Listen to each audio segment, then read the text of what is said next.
এখানে অভিযোগে আছে যে টাকার বিনিময় যে মূল দলিল আছে সেখানে নাম পরিবর্তন হচ্ছে, যেটা অত্যন্ত ভয়াবহ ব্যাপার। জমির শ্রেণী পরিবর্তন করে এখানে জমি রেজিস্ট্রি হয়।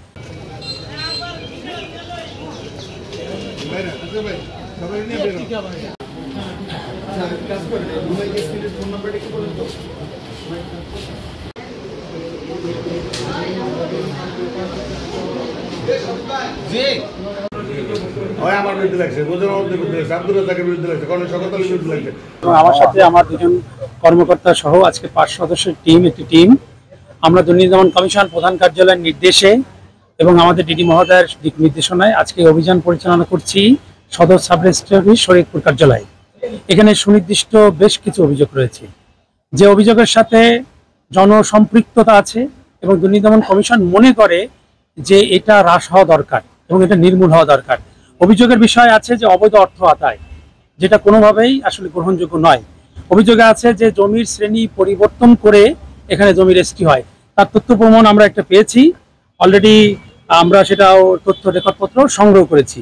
ওয়ালটন আবারও মিলিয়নিয়ার অফারে ওয়ালটন ফ্রিজ কিনে আপনিও হয়ে যেতে পারেন মিলিয়নিয়ার। অভিযোগে আছে যে নকল উত্তোলন করতে গেলে এখানে 2 থেকে 3 গুণ সরকারি ফির অতিরিক্ত টাকা নেওয়া হয়, যেটা অত্যন্ত দুঃখজনক। এটা সাব রেজিস্ট্রারকে আমরা কঠোরভাবে নির্দেশনা দেওয়া হয়েছে যে এটা যেন নেক্সট এই ধরনের কোনো আগে যদি হয়েও থাকে নেক্সটের জন্য এটা না হয়। এখানে অভিযোগে আছে যে টাকার বিনিময় যে মূল দলিল আছে সেখানে নাম পরিবর্তন হচ্ছে, যেটা অত্যন্ত ভয়াবহ ব্যাপার। সাথে সাথে যে নকল সরবরাহ করা হয় সেই নকল নবিশরা কয়েকজন সম্পৃক্ত থেকে এবং নকল সরবরাহের সময় দাতা গ্রহীতার নাম পরিবর্তন করে দিচ্ছে, যেটা শরীয়তপুরবাসী কেন সারা বাংলাদেশের জন্য একটা ভয়াবহ মেসেজ। এ ধরনের চর্চা শুরু হলে রাষ্ট্রের বড় ক্ষতি হবে।